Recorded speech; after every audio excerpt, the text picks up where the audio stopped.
Buenas noches, hermanos. Acompáñenme, por favor, a Hebreos capítulo 8.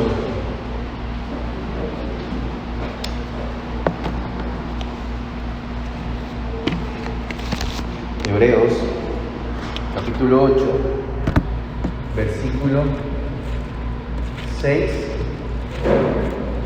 al 13.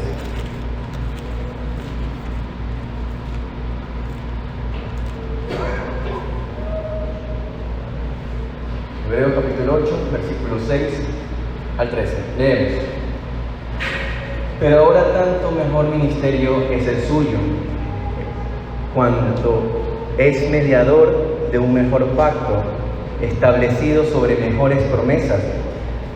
Porque si aquel primero hubiera sido sin defecto, ciertamente no se hubiera procurado lugar para el segundo. Porque reprendiéndolos dice: He aquí, vienen días, dice el Señor, en que estableceré la casa de Israel y la casa de Judá un nuevo pacto. No como el pacto que hice con sus padres, el día que los tomé de la mano para sacarlos de la tierra de Egipto, porque ellos no permanecieron en mi pacto, y yo me desentendí de ellos, dice el Señor. Por lo cual, este es el pacto que haré con la casa de Israel. Después de aquellos días, dice el Señor, pondré mis leyes en la mente de ellos, y sobre su corazón las escribiré, y seré a ellos por Dios, y ellos me serán a mí por pueblo. Y ninguno enseñará a su prójimo, y ninguno a su hermano, diciendo: Conoce al Señor, porque todos me conocerán, desde el menor hasta el mayor de ellos, porque seré propicio a sus injusticias, y nunca más me acordaré de sus pecados y de sus iniquidades. Al decir nuevo pacto, ha dado por viejo al primero, y lo que se da por viejo y se envejece está próximo a desaparecer. Cuando hemos podido ver algún comentario en las redes sociales o escuchado a personas que se consideran creyentes, podemos notar que cuando citan las Sagradas Escrituras, pareciera que fuese el horóscopo del día. Utilizan versículos fuera de contextos e interpretan la Biblia bajo a lo que ellos consideran que creen que dice. También podemos notar lastimosamente, hermanos, la situación de algunos hermanos que cuando van a su Biblia, la leen, no saben ubicarse en ella. Y como no saben cómo situarse en ella, la aplicación de algún texto bíblico a su vida va a ser incorrecta. Y el problema básicamente, hermanos, es porque no saben exactamente lo que trata la Biblia. Si le preguntas qué contiene la Biblia, ellos tal vez te responderán que la Biblia tiene profecías, contiene promesas, contiene historias de personas que le creyeron a Dios, contiene leyes, contiene poesía, etc. Ahora, eso es correcto, no está mal. Estamos de acuerdo que la Biblia contiene todo eso. Pero el problema es que no saben de manera general qué trata la Biblia. Ellos se pierden dentro de ese hermoso bosque de la Biblia, por lo cual no se pueden situar en ella. Por eso que tú ves personas citando textos aislados, sin ninguna conexión al personaje principal de la Biblia, Cristo Jesús. Pero, ¿de qué trata la Biblia? Si pudiéramos definir de qué trata la Biblia, pues lo definiríamos así. La Biblia es una narrativa que contiene algunos detalles, la cual trata de darnos una historia, solo una, la historia de redención. Ahora, como esta historia tiene un solo autor, ¿y cuál es ese autor? Dios. Entonces, cada historia que se presenta en la Biblia, encontramos que algo hay que lo conecta con esas leyes, con esas profecías, con esas promesas. Si no fuese así, hermanos, entonces la Biblia sería un compilado de diferentes escritos donde simplemente no tiene ninguna conexión con el uno ni con el otro. Así que toda la Biblia tiene una conexión. La Biblia es una sola historia, de principio a fin. Tiene un propósito, una continuación, un flujo hacia adelante progresivo desde Génesis hasta Apocalipsis. Siendo quién ese personaje, Cristo, el eje de su historia y mensaje. Así que la Biblia no es simplemente un manual que contiene muchas cosas y que no tiene ninguna conexión entre sí. Tiene que haber un hilo conector que conecte a todas esas historias. ¿Sabe cuál es ese hilo conector, hermanos? Los pactos. Los pactos es el hilo que conecta y da forma coherente a la historia única de la redención de Dios. J.R. Williamson, con respecto a esto, comenta: los pactos son señales dadas por Dios, son marcadores que nos indican cómo la historia de la redención progresa y se desarrolla. Ellos son los grandes puntos de referencia del detallado mapa de la Biblia. Los pactos son el mapa de la Biblia. En la Biblia, hermanos, podemos encontrar tres pactos principales que nosotros debemos saber para comprender la palabra de Dios. El primer pacto, lo podremos ver, es el pacto de redención. El segundo es el pacto de obras. Y el tercero es el pacto de gracia. Repito, el primer pacto es el pacto de redención, segundo, el pacto de obras, y el tercero, el pacto de gracia. Estos tres pactos principales, hermanos, son la clave para entender los otros pactos que nuestro Dios hizo con Noé, con Abraham, con Moisés, con David. ¿Ok? Y que, si el Señor nos lo permite, vamos a analizarlo brevemente. Los pactos son esos marcadores que guiará en todo nuestro recorrido en la historia de la redención que la Biblia expone. Así que, antes de entrar a nuestro tema del día de hoy, de manera de resumen, quisiera poder recordar lo que hemos estado predicando, ¿ok? Y lo que básicamente hemos estado exponiendo y estudiando de manera sistemática son las 32 doctrinas que contiene nuestra Confesión Bautista de Fe de 1689, la cual nos adherimos y nos suscribimos como iglesia. Usamos la confesión no solamente porque es nuestra declaración de fe, sino que porque creemos que es la mejor que resume lo que la Biblia enseña. Ahora bien, la confesión en ningún momento se constituye regla suficiente y segura o infalible para nosotros, sino más bien la confesión es una guía para nuestras predicaciones. Solo las Sagradas Escrituras, hermanos, es nuestra autoridad porque es palabra de Dios. Así que la confesión es nuestra guía en nuestro estudio de nuestras predicaciones. Entonces, hermanos, hasta el momento hemos podido ver la primera parte de la confesión. ¿Sí? Hemos ya finalizado la primera parte y lo que precisamente en esta parte se trató es sobre los principios primarios. Los principios primarios que tiene que ver con el fundamento sobre el cual vamos a comenzar a edificar un sistema de teología, un sistema de interpretación. En esta primera parte se abarcó desde el capítulo 1 al capítulo 6.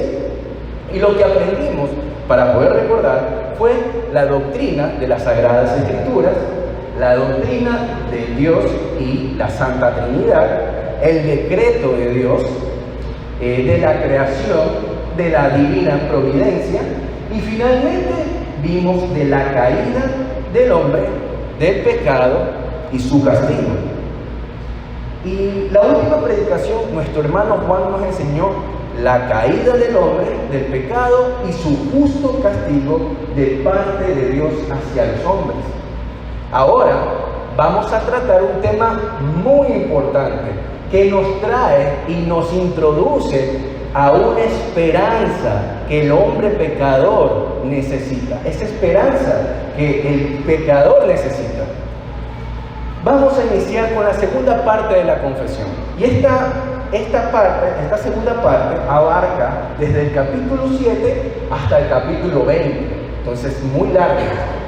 Y su tema a tratar en esta parte es el pacto. Este es el segundo tema, el pacto, de la segunda parte. Y lo que va a tratar es cómo Dios salva al hombre. Cómo Dios salva al hombre. ¿Y cómo Dios salva al hombre? Dios salva al hombre por medio de un pacto. Así que vamos a iniciar con este tema del pacto de Dios, y los puntos de nuestro bosquejo es el siguiente, si usted podrá ver. En primer lugar, vamos a ver la importancia del pacto, la importancia de los tratos de Dios con el hombre en forma de pacto. En segundo lugar, vamos a ver la necesidad de un pacto de gracia y el método de su aplicación.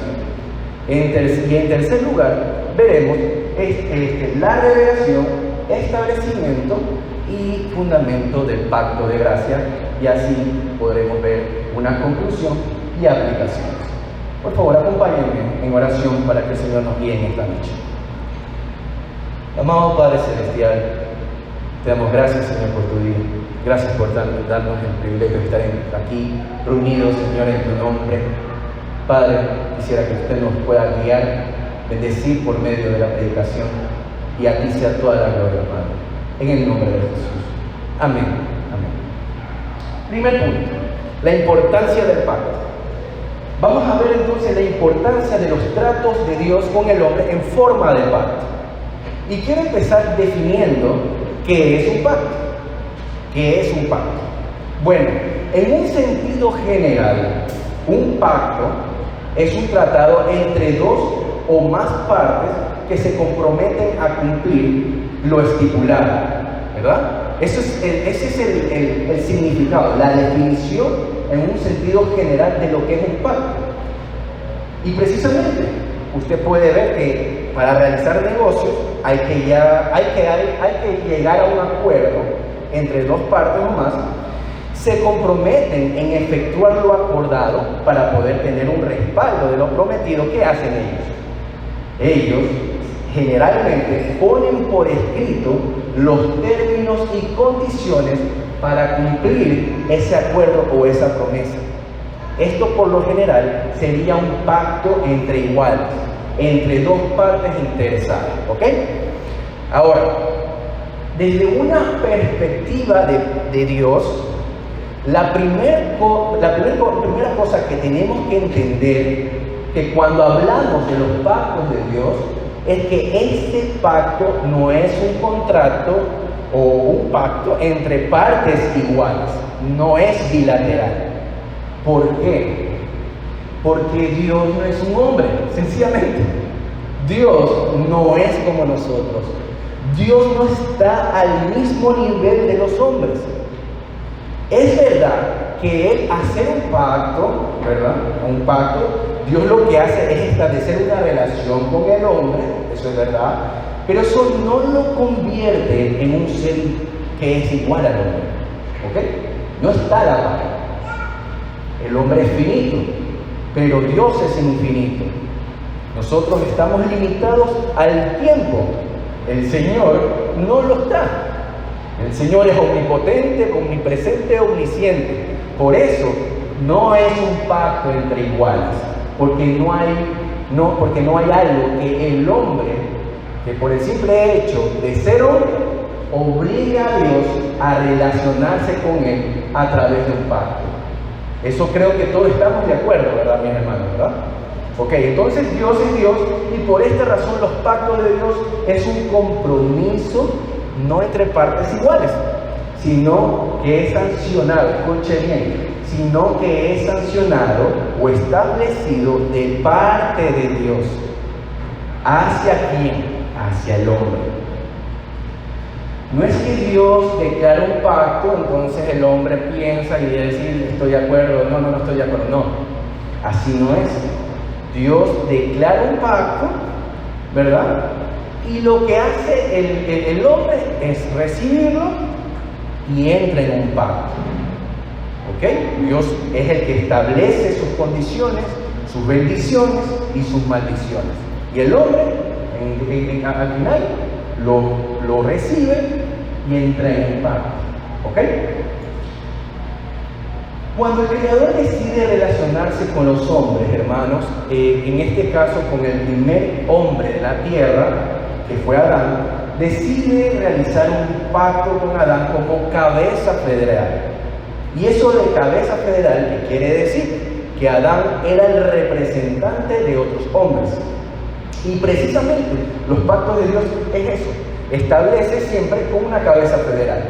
En aquel pacto que se realiza con esa cabeza, se determina ¿qué cosa?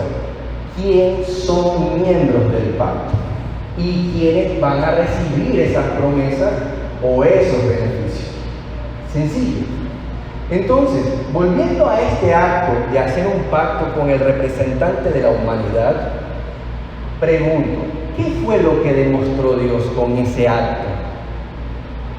Bueno, nuestro Dios demostró una condescendencia por la criatura. El que Dios haya hecho un pacto para poder relacionarse con Adán, ¿sí sabe qué es lo que revela? Su benevolencia, su bondad hacia el hombre. Adán, por solo ser criatura de Dios, él solo le debía obediencia. Y esa obediencia no era meritoria, no debería ser meritoria, porque por ser criatura, él debería obedecer. Él tenía que obedecer a Dios porque era una criatura y no tenía el derecho de exigir alguna retribución por su obediencia. Sin embargo, cuando aún estaba en su estado de inocencia y cuando aún se encontraba en justicia y santidad, ¿sí sabe lo que el Señor hace? Dios decide prometer a Adán una recompensa de vida. Es lo que prácticamente nuestro hermano Juan dedicó en el capítulo 6, de lo que el Señor hace en relacionarse con Adán por medio de un pacto. Por favor, quisiera que me acompañen a Génesis capítulo 2. Génesis capítulo 2, versículo 15.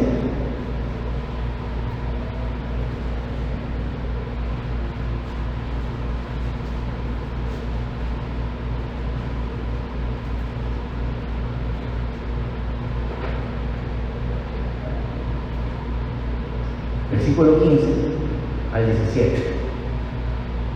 Tomó pues Jehová Dios al hombre y lo puso en el huerto del Edén, para que lo labrara y lo guardase. Y mandó Jehová Dios al hombre, diciendo: de todo el árbol del huerto podrás comer, mas del árbol de la ciencia del bien y del mal no comerás, porque el día que de él comieres, ciertamente morirás. Como pudimos leer, hermanos, Dios, después de haber creado al hombre, decide relacionarse con él. Decide hacer un pacto, llamado pacto de obras. Dice la palabra, y ordenó el Señor Dios al hombre. ¿Qué es eso? Un mandato.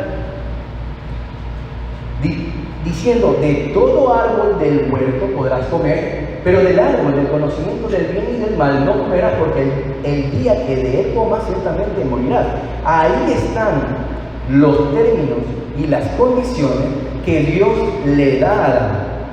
Le dio una ley justa que hubiera sido para vida si lo hubiera guardado, y amenazó con la muerte su transgresión. Dios hace un pacto con Adán y vemos que no por haber pecado en ese momento hace un pacto, no, porque aún no había caído. Y esto es importante dejar en claro, porque a veces se puede pensar que Dios hizo un pacto con el hombre a causa del pecado, pero esto no es así. El pacto existe aunque el pecado no existiera.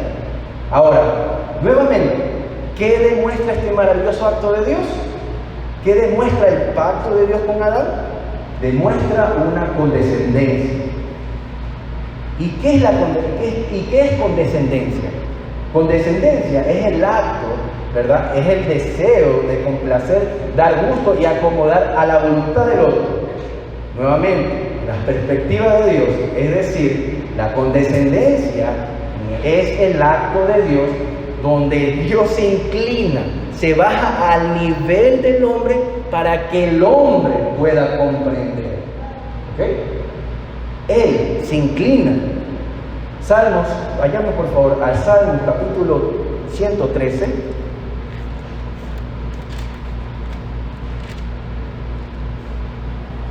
Salmos capítulo 113, versículos 5 al 6.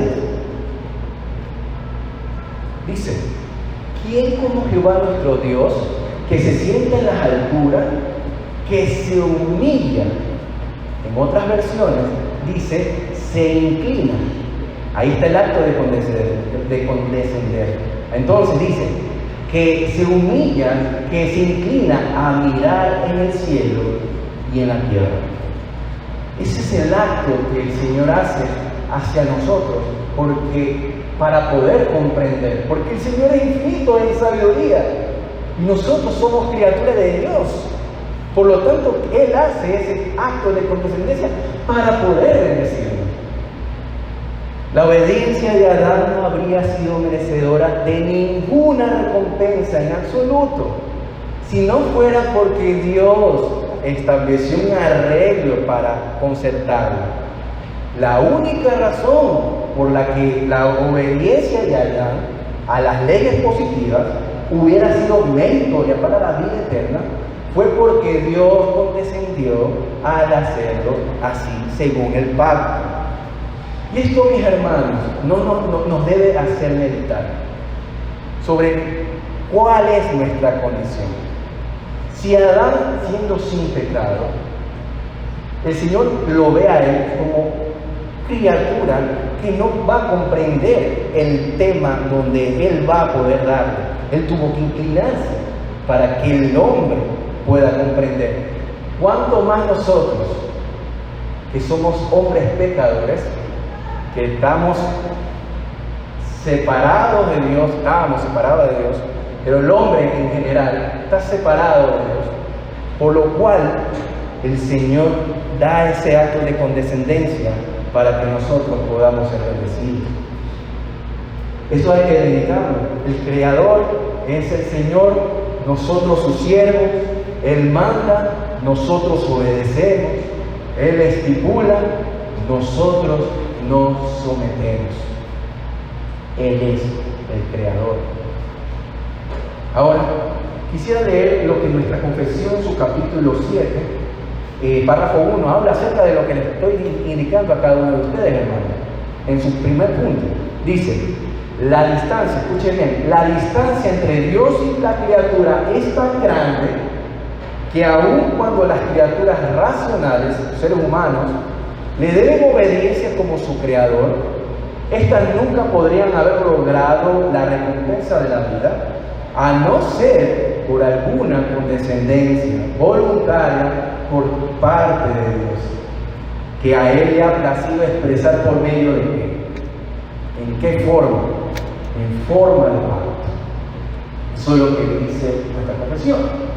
Así que en este primer punto, hermanos, pudimos ver la importancia del pacto, la importancia de los tratos de Dios con el hombre en forma de pacto. Y a manera de resumen, dijimos que los pactos son siempre iniciados por Dios. Anoten bien, siempre son iniciados por Dios. Los pactos establecen, ¿saben qué cosa? Una relación con el hombre. Demuestra gracia benevolencia, condescendencia de parte de nuestro buen Dios. También los pactos contienen estipulaciones y promesas de Dios y establece siempre con una cabeza federal, con un representante que determina quiénes son miembros de este pacto, el cual recibirán las promesas o beneficios. ¿Ok? Ese fue nuestro primer punto. Y esto nos lleva al segundo punto, la necesidad de un pacto de gracia y el método de su aplicación. Hermanos, después de que el Señor hiciera un pacto de obras con Adán, que consistía, haz esto y vivirás. ¿Qué pasó con Adán? ¿Qué es lo que le pasó a Adán? ¿Adán la honró? No la honró.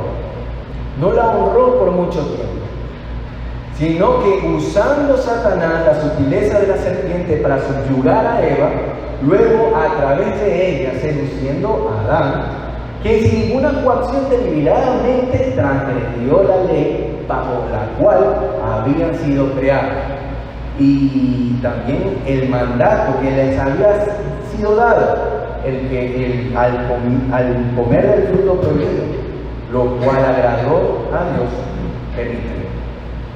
Adán, ¿qué pierde? La recompensa, y cae en maldición, condenación y una separación o ruptura total de la comunión con Dios.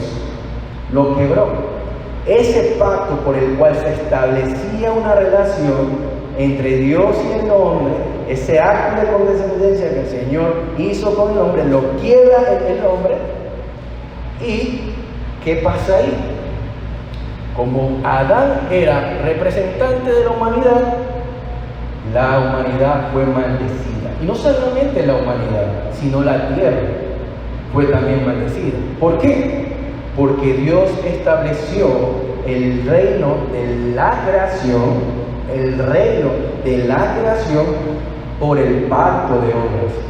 Y la creación permanece bajo juicio y la maldición de Dios mediante el pacto de obras. Entonces, hermanos, por esta razón ya Adán no podía dar ningún paso hacia la reconciliación con Dios o el rescate de su alma por el pacto quebrantado. El pacto de obras no incluye misericordia ante el arrepentimiento. El pacto de obras no incluye misericordia ante el arrepentimiento. Eso no era el pacto. Y tampoco Adán tenía ni la capacidad ni el querer.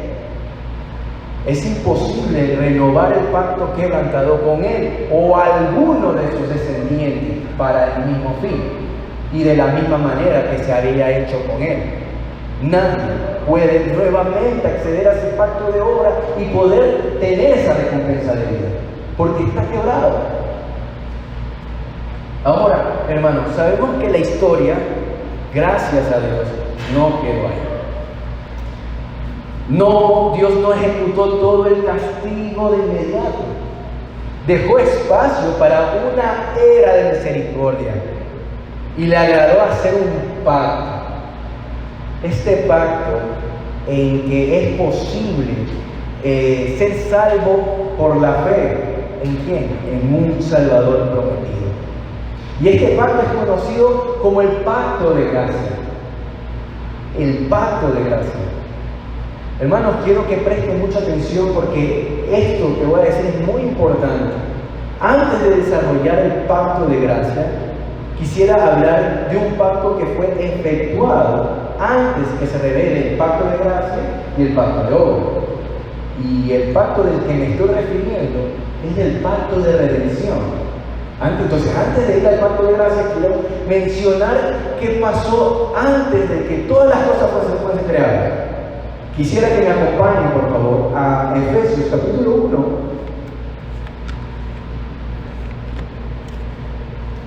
Versículo 3 al 10.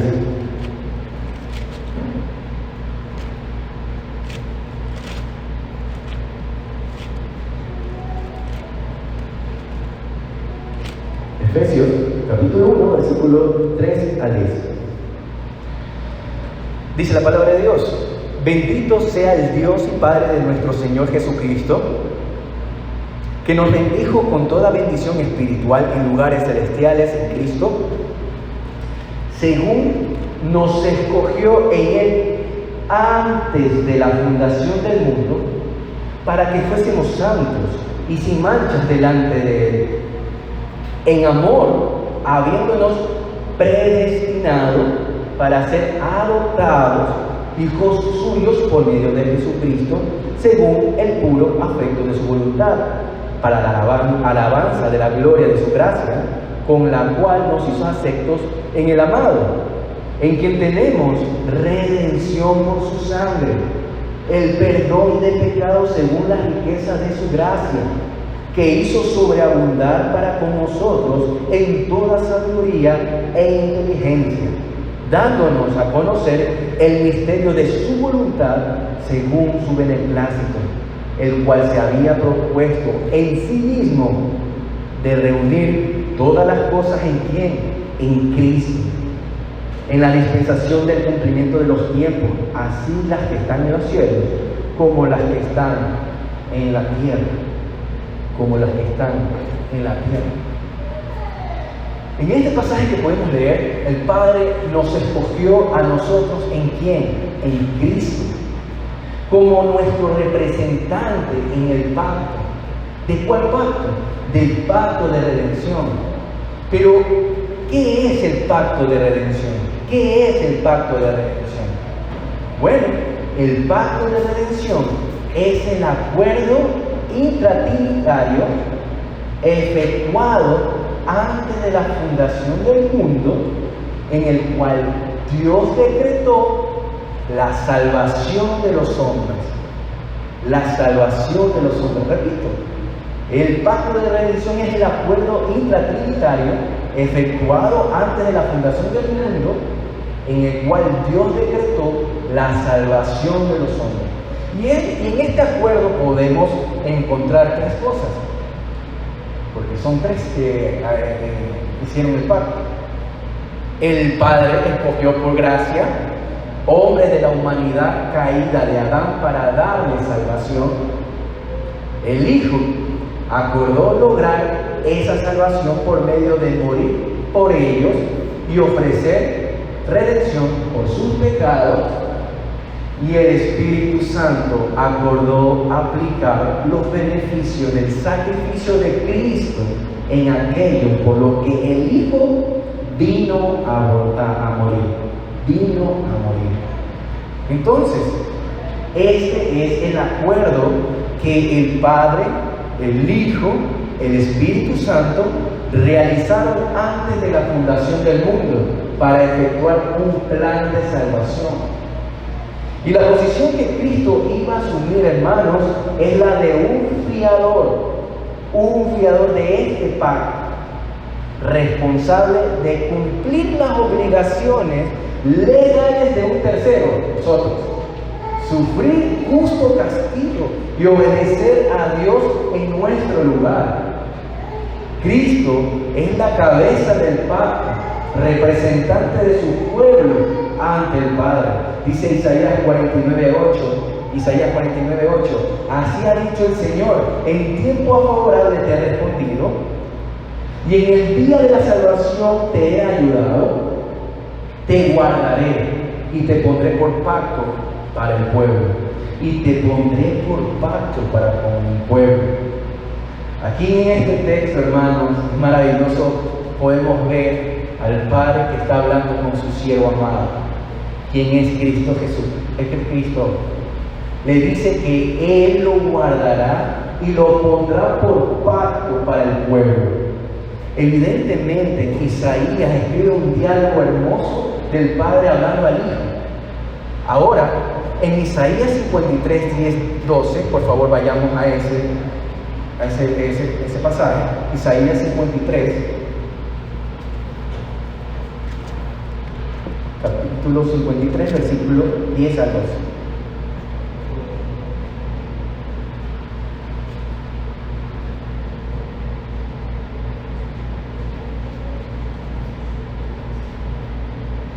Listo.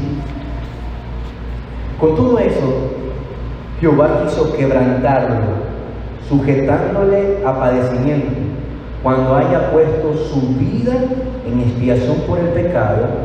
Verá linaje, vivirá por largos días, y la voluntad de Jehová será en su mano prosperada. Verá el fruto de la aflicción de su alma y quedará satisfecho. Por su conocimiento justificará mi siervo justo a muchos y llevará las iniquidades de ellos. Por tanto, yo le daré parte con los grandes, y con los fuertes repartirá despojos, por cuanto derramó su vida hasta la muerte y fue contado con los pecadores, habiendo él llevado el pecado de muchos y orado por los transgresores. Aquí, hermanos, vemos que hay acciones de parte del siervo y consecuencias como resultado de sus acciones. Él tuvo que hacer un trabajo, una obra, tuvo que obedecer, cumplir una misión. Si obedece, habrá beneficios para un pueblo especial. Por eso podemos ver claramente que Dios el Padre le dio un pacto de obras. En un pacto de obras, si no guardas el pacto, no recibirás las bendiciones del pacto. Si guardas el pacto, recibirás las bendiciones por justicia. En Isaías 53 nos describe la responsabilidad del siervo: morir una muerte sacrificial para redimir a su pueblo, su descendencia. También describe las bendiciones o el fruto de su trabajo. Aunque muera, vivirá. Muchos serán justificados y los pecados de su pueblo serán perdonados. Los pecados de su pueblo serán perdonados.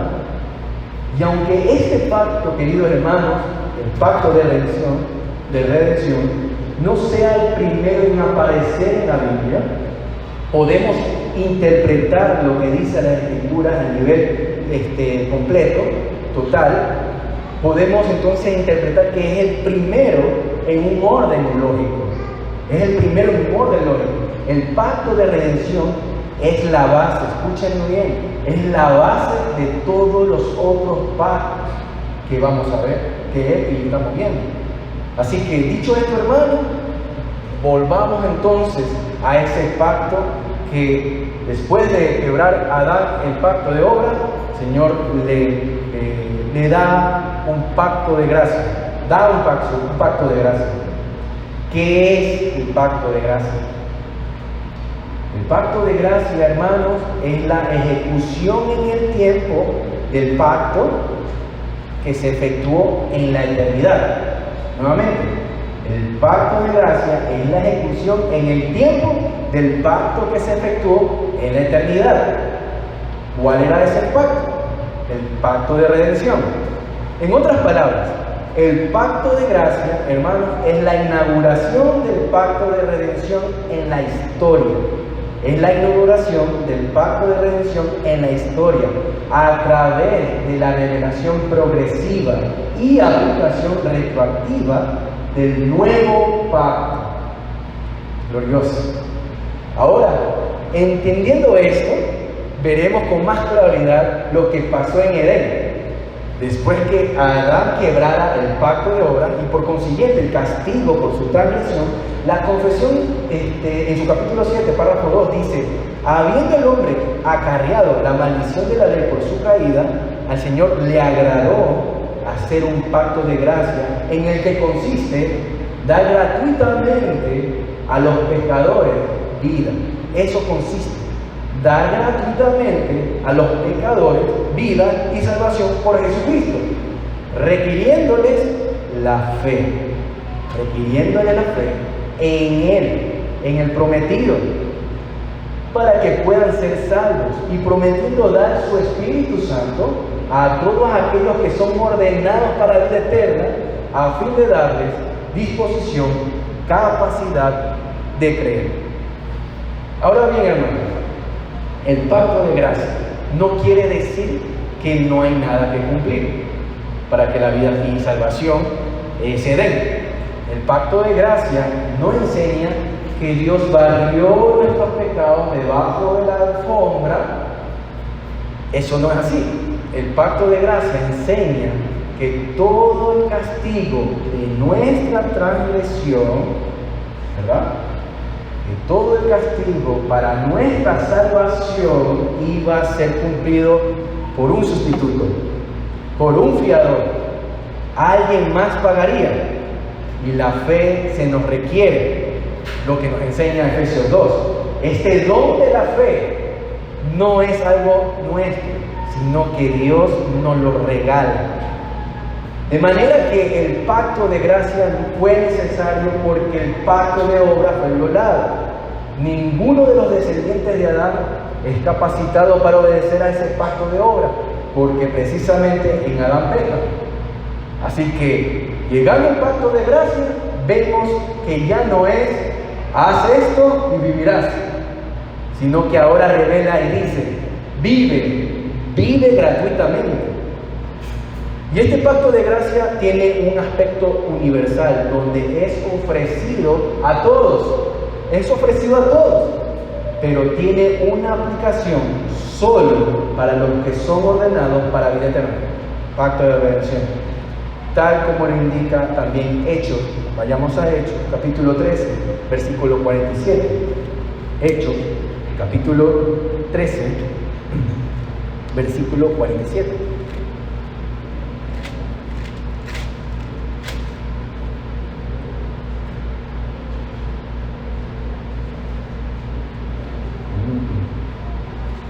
Los gentiles, oyendo esto, se regocijaban y glorificaban. No. 48, perdón. Los gentiles, oyendo esto, se regocijaban y glorificaban la palabra del Señor. Y creyeron todos los que estaban, ¿qué? Ordenados para vida eterna. Creyeron todos los que estaban ordenado. Había una predicación, sí, un llamado general. Sin embargo, creyeron quiénes, los que estaban ordenados para vida eterna. Si bien el pacto de gracia es ofrecido a todo el mundo, hermanos, para que puedan acceder, podemos ver claramente que los beneficios solo los pueden acceder aquellos que Dios ha ordenado para vida eterna. A los que les da de su espíritu, darles disposición y capacidad de creer. Así que, hermanos, el pacto de gracia es el plan de Dios para la salvación de su pueblo, que se encontraba en maldición. Pregunta, ¿en qué momento el pacto de gracia se reveló y se estableció? Y esto, vamos al punto número 3, y este punto es el final de nuestro sermón. Punto número 3. La revelación, establecimiento y fundamento del pacto de gracia. En primer lugar, la revelación del pacto de gracia. ¿En qué momento de la historia el pacto de gracia fue revelado? Y esta es una pregunta muy importante. ¿En qué momento de la historia el pacto de gracia fue revelado? Acompáñenme por favor a Génesis capítulo 3, versículo 8 al 15. Génesis capítulo 3, versículo 8 al 15. Dice: y oyeron la voz de Jehová que se paseaba en el huerto al aire del día, y el hombre y su mujer se escondieron de la presencia de Jehová Dios entre los árboles del huerto. Mas Jehová Dios llamó al hombre y le dijo: ¿dónde estás tú? Y él respondió: oí tu voz en el huerto y tuve miedo, porque estaba desnudo y me escondí. Y Dios le dijo: ¿quién te enseñó que estabas desnudo? ¿Has comido del árbol de que yo te mandé no comieses? Y el hombre respondió: la mujer que me diste por compañera me dio del árbol y yo comí. Entonces Jehová Dios dijo a la mujer: ¿qué es lo que has hecho? Y dijo la mujer: la serpiente me engañó y comí. Y Jehová dijo a la serpiente: Por cuanto esto hiciste, maldita serás entre todas las bestias y entre todos los animales del campo. Sobre tu pecho andarás y polvo comerás todos los días de tu vida. Versículo 15. Y pondré enemistad entre ti y la mujer, y entre tu simiente y la simiente suya.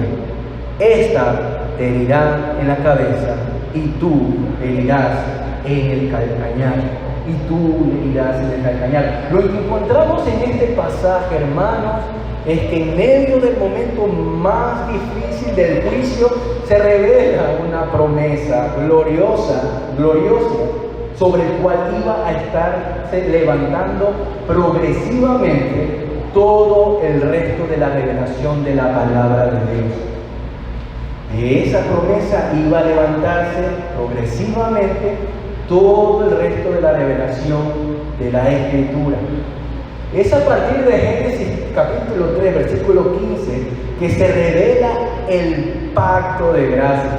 Es aquí donde se revela el pacto de gracia, donde un descendiente es un hombre y que iba a venir de una mujer y para siempre iba a estar enfrentándose con la descendencia de la serpiente. En este enfrentamiento veremos una enemistad entre dos simientes, el inicio de la enemistad entre Cristo y Satanás, pero que al final, en esta misma promesa, se asegura un triunfo por parte de la simiente de la mujer, de nuestro Salvador y Señor Jesucristo.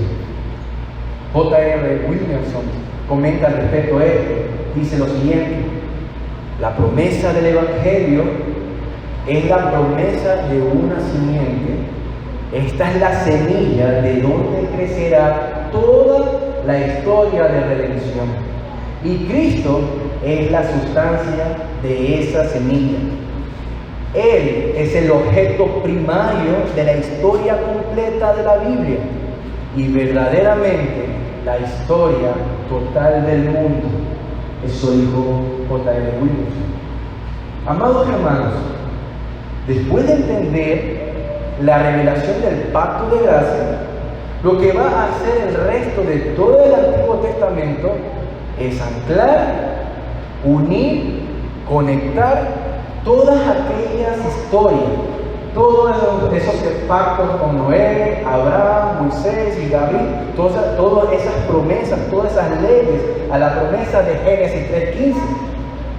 La revelación de la Biblia, el propósito de la Biblia y todo lo que encontramos de aquí, en Génesis 3:15, hermanos, y aquí adelante, tiene que ver con un propósito redentor que habla y apunta a un solo personaje, a Cristo nuestro Señor. Por favor, acompáñenme a Romanos capítulo 16, versículo 25 al 27. Romanos capítulo 16.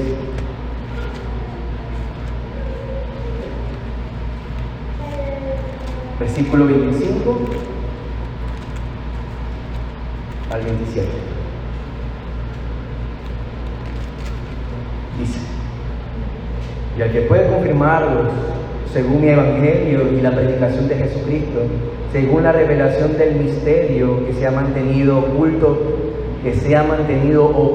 desde tiempo eternos, pero que ha sido manifestado ahora y que por las escrituras de los profetas, según el mandamiento del Dios eterno, se ha dado a conocer a todas las gentes que obedezcan a la fe. Al único y sabio Dios sea la gloria mediante Jesucristo para siempre. Amén.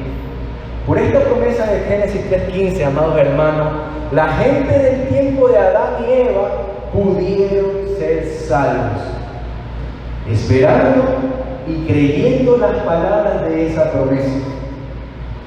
Aunque haya sido solo esa información que vendría de la simiente de la mujer, era suficiente para ser salvo para Dios.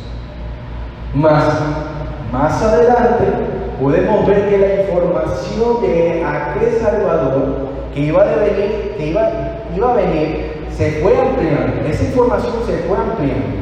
Y vemos a Dios nuevamente en un acto de condescendencia, acercándose a Noé y hace un pacto con él. Y de todas las familias de la tierra habían descendido de Adán, se enfoca en Noé el Señor.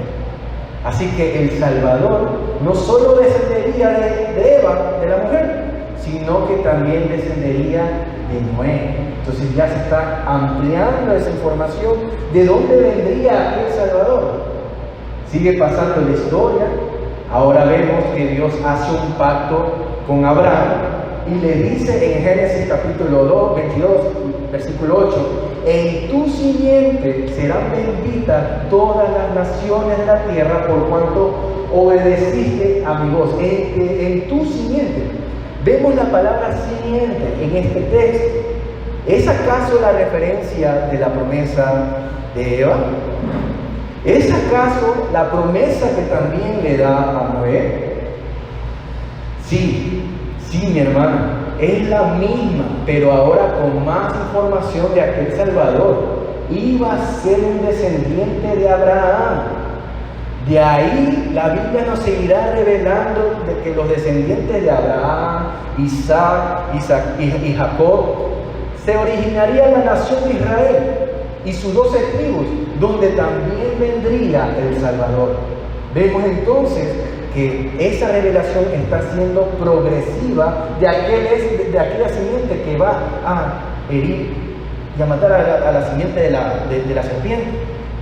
Después llegamos hasta Moisés y lo que vemos es que, aunque, y escúchenme muy bien en esta parte, aunque el pacto mosaico esté separado en esencia y sustancia con el pacto de gracia, porque está separado en esencia y sustancia en el pacto de gracia, sin embargo, cada elemento de la economía mosaica tipológicamente reveló ante los ojos de los judíos el pacto de gracia, donde la verdadera justicia, el verdadero perdón de pecados y la verdadera santidad podían ser encontrados en el pacto de gracia, en el pacto de mosaico. Entonces, ¿cuál es el propósito del pacto mosaico? Lo podemos ver en tres maneras, rápidamente. En primer lugar, el pacto mosaico, el propósito del pacto mosaico es que el pacto mosaico guardaba esa simiente prometida de la mujer y Abraham para que sea resguardada hasta la venida del Mesías. En segundo lugar, el propósito del pacto mosaico es que el pacto mosaico, a través de su organización, sus obras, su tipología, apuntaba y dirigía a Cristo. Gálatas, vayamos por favor a Gálatas capítulo 3, versículo 21 al 25. Gálatas 3, capítulo 3, versículo 24 al 25.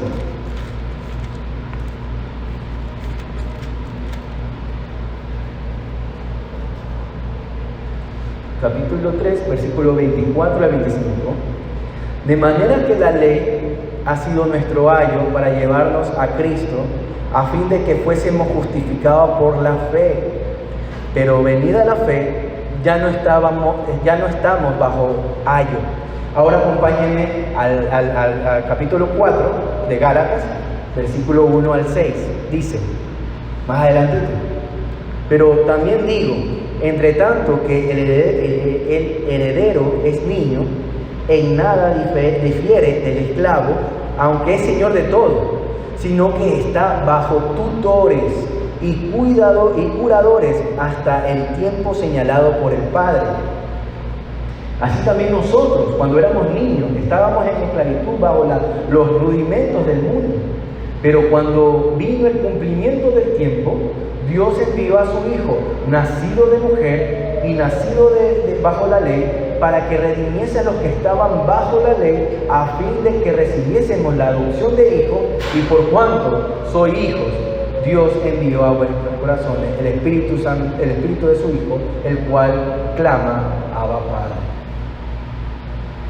Lo que dice en estos versículos, en este pasaje, hermanos, de Gálatas, el pacto mosaico era un pedagogo, un maestro para el pueblo de Israel, para enseñarnos a esperar a Cristo, para que enseñe a esperar a Cristo, al nuevo pacto.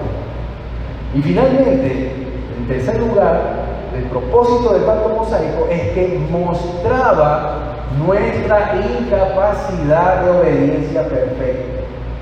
Eso mostraba el pacto mosaico, nuestra incapacidad de obediencia perfecta y la necesidad de un sacrificio por el pecado, pero también estipulaba y definía las demandas exactas que el Mesías debía cumplir. Así que, mis hermanos, pudimos ver brevemente el propósito del pacto mosaico y dijimos que aunque no contenga en esencia el pacto de gracia, sin embargo, cada elemento del pacto mosaico, como sus leyes ceremoniales, sacrificios, etc., reveló tipológicamente y expuso a los ojos de los judíos el pacto de gracia, donde la verdadera justicia, el verdadero perdón de pecados y la verdadera santidad podrían ser encontrados en la simiente prometida. Hasta aquí, hermanos, vemos cómo se desarrolla la historia, dándonos más detalles de ese Salvador prometido y ver que por medio de pactos Dios preserva y prepara la venida del Señor Jesucristo. Más adelante descubrimos que la semilla será un rey del linaje real de David. Dios le prometió a David que su simiente perduraría por siempre. La promesa implicaba tanto un rey y un reino. Una de las tres promesas del pacto davídico es que Dios establecerá el reino de David para siempre, para siempre.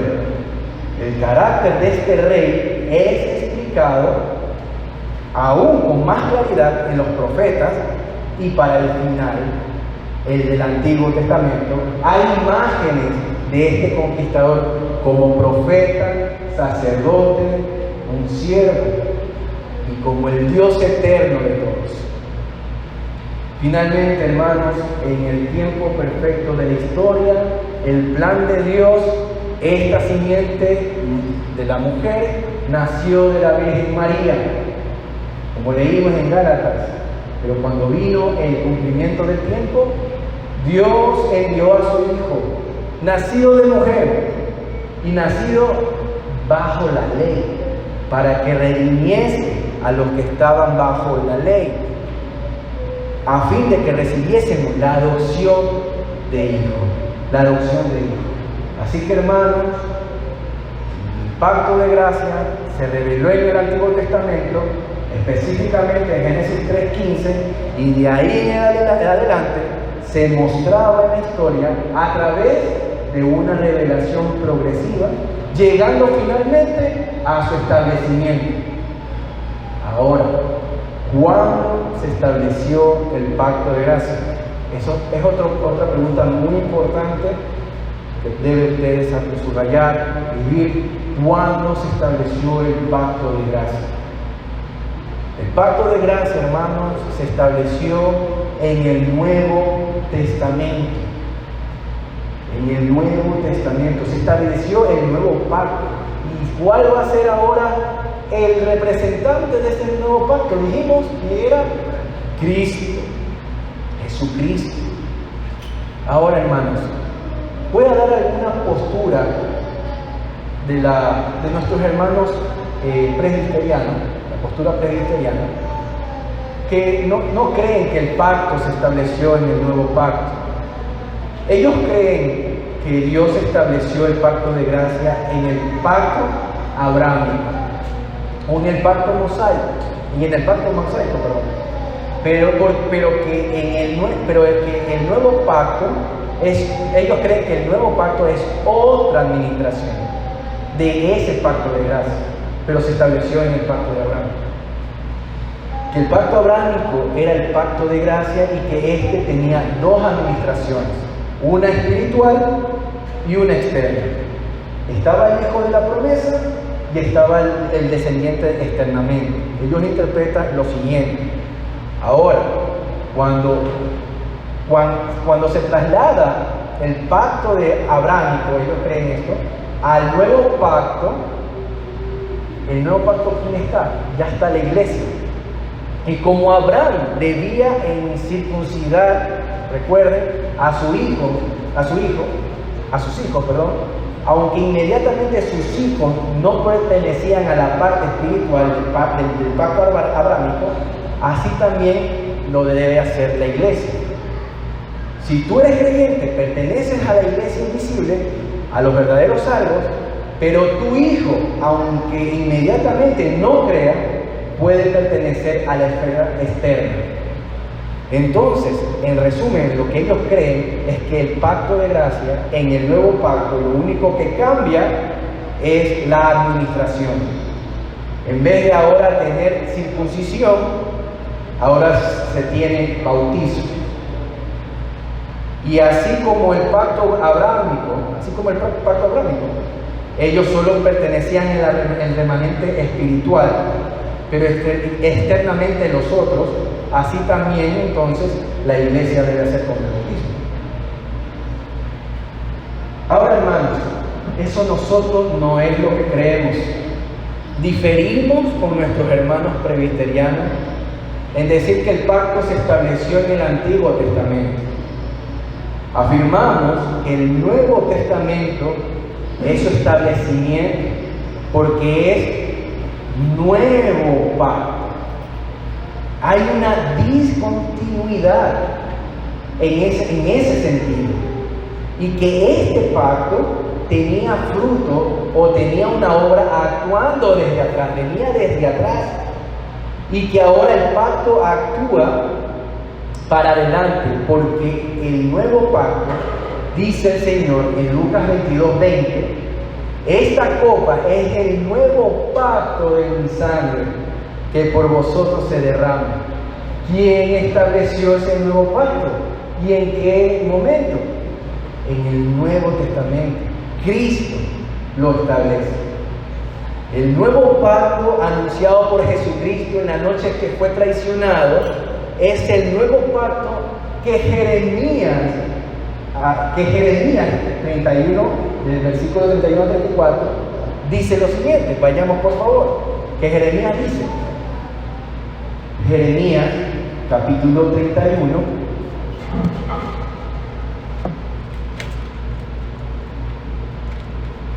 versículo 31 al 34. Capítulo 31 de Jeremías, versículo 31 al 34. He aquí vienen días, dice Jehová, en los cuales haré nuevo pacto con la casa de Israel y con la casa de Judá. No como el pacto que hice con sus padres, el día que tomé su mano para sacarlos de la tierra de Egipto, porque ellos invalidaron mi pacto, aunque fui yo un marido para ellos, dice Jehová, pero este es el pacto que haré con la casa de Israel después de aquellos días.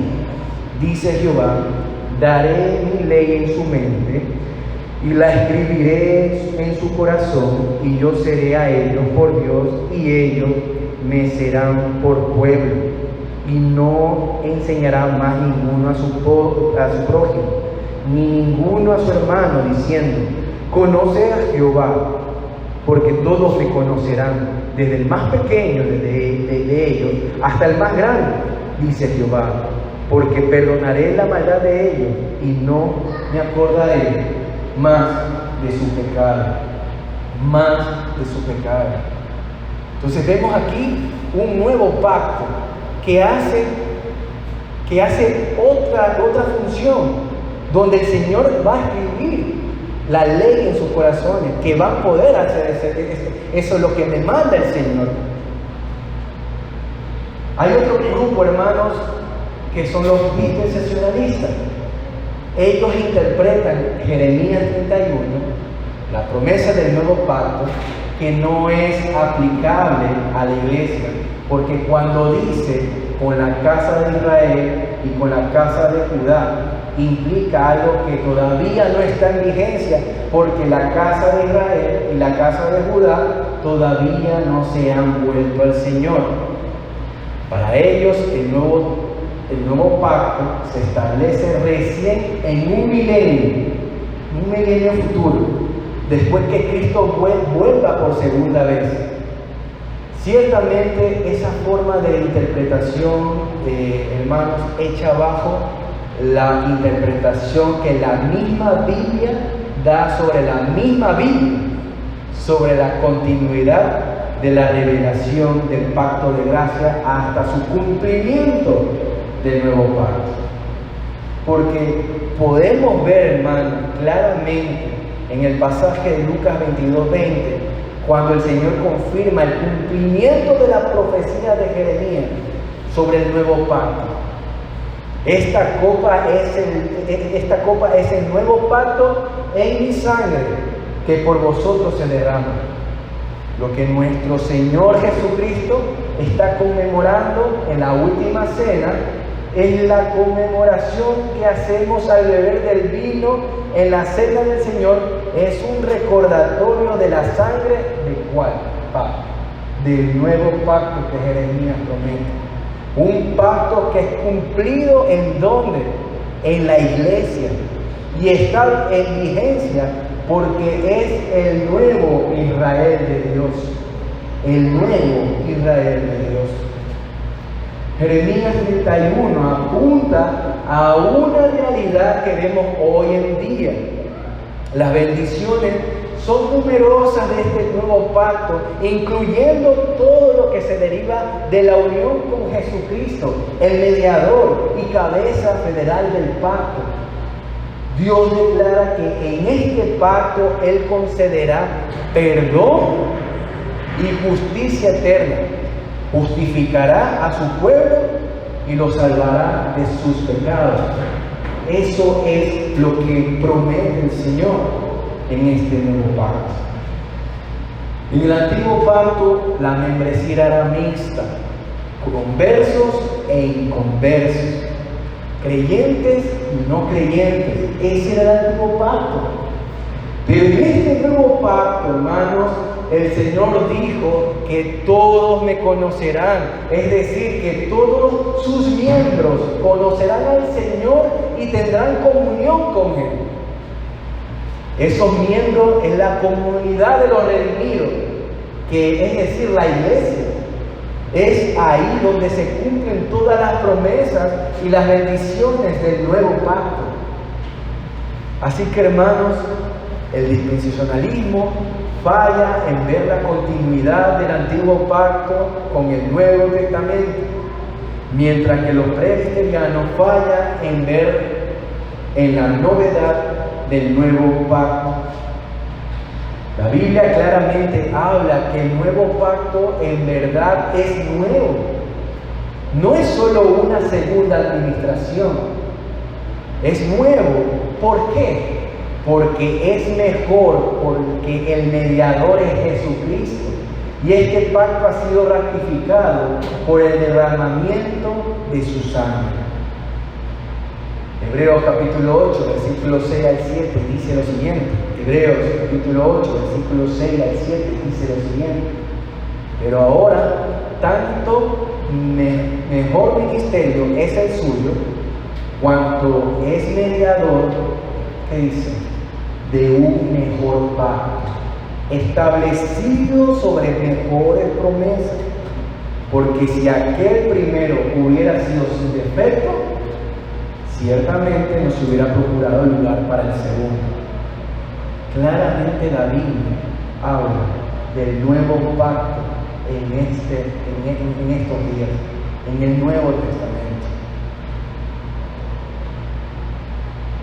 Vamos entonces a dar una conclusión y unas aplicaciones. El pacto de gracia, hermanos, es el único plan de Dios para salvación a través de nuestro Señor Jesucristo. Los pactos no son pactos aislados, como dicen los dispensacionalistas. No es que Dios trató de una manera con el hombre, después el hombre no lo cumplió, entonces Dios deshizo ese pacto para que después haga otro, y así el hombre nuevamente no lo cumple, entonces decidió otra vez plantar otro pacto. Esto no es así. Hermanos, esto no es así. Esto es algo que inclusive va en contra de la sabiduría de Dios, de la inmutabilidad de Dios, del decreto de Dios y un plan soberano de Dios para salvación. La iglesia, el pacto de gracia, la redención, siempre ha sido el plan A. El Señor no tiene muchos planes, solo uno. Así que cuando vemos entonces, hermanos, cuando el hombre decidió pecar e irse contra Dios, vemos que sobrevino a ellos la culpa y la corrupción, y no solamente a ellos, sino a toda su descendencia, dado que Adán era cabeza y representante de la humanidad, y por esa razón la culpa y la muerte pasó a todos los hombres, los cuales nacen con esta maldición de que no hay ningún hombre que no pueda no pecar. Esa va a ser su naturaleza siempre. Ahora, si dejáramos hasta aquí, si finalizaría nuestra exposición de la caída del hombre, su pecado, su castigo, llegaríamos a una conclusión de que no hay esperanza. Sin embargo, gracias a Dios, la Biblia nos revela esa esperanza que el hombre necesita. Si el Señor hubiese dejado que ahí se acabe la historia y que todos los descendientes de Adán sean condenados para siempre, nadie, absolutamente nadie tendría el derecho de reclamar. ¿Por qué? Eso es injusto. Dios no tiene la obligación de salvar a nadie para mostrar, pero podemos ver que Dios no dejó a toda la humanidad en ese estado, sino que para mostrar su gloria, su misericordia, su perdón, hizo un pacto de gracia para salvarnos y librarnos de ese estado de pecado y miseria, librarnos de ese pecado y miseria. Amado hermano, gracias a Dios que la historia no quedó ahí. Gracias a Dios el Señor no nos dejó en ese estado de pecado y miseria, sino que a Él le plació hacer un pacto de gracia que consistía en librarnos de nuestros pecados, de salvarnos de la justicia y condenación eterna. Mi hermano, cuando estés pasando en el peor momento de tu vida, en los miedos y en tus inseguridades, en tu ansiedad que te asedia y que caes en un momento de incredulidad, recuerda que tenemos un sumo sacerdote que se compadece de nuestras debilidades, se compadece de nosotros. Así que, amado hermano, acerquémonos pues confiadamente al trono de la gracia para alcanzar misericordia y hallar gracia para el oportuno socorro. Y a ti, querido amigo, que estás aquí, después de oír toda esta exposición, quisiera preguntarte ahora, ¿qué harás? ¿Qué vas a hacer? Porque si continúas ignorando en el estado que estás de pecado delante de Dios, ese estado en el cual estás delante de Dios, que eres culpable, después de haber escuchado todo este conocimiento de la verdad, que es Cristo Jesús como Salvador, pues no queda más sacrificio por los pecados, sino una horrenda expectación de juicio y de hervor de fuego que ha de devorar a los adversarios de Dios. No hay otra vía más que tú puedas estar amparado para que tú seas salvo de tus pecados. Mi Señor dijo: yo soy el camino, la verdad y la vida. Nadie viene al Padre sino por mí. Y también dijo, si alguno quiere venir en pos de mí, niéguese a sí mismo y tome su cruz y sígame, porque todo el que quiere salvar su vida la perderá. Y todo el que pierda su vida por causa de mí la hallará. Porque ¿qué aprovechará al hombre si ganare todo el mundo y perdiere su alma? ¿O qué recompensa dará el hombre por su alma? Porque el Hijo del Hombre vendrá en la gloria de su Padre con sus ángeles, y entonces pagará a cada uno conforme a sus obras. Ven a Cristo, amigo, Él te puede salvar. Arrepiéntete de tus pecados y ten fe en Él. He aquí ahora el tiempo aceptable. He aquí ahora el día de salvación. A Él sea la gloria.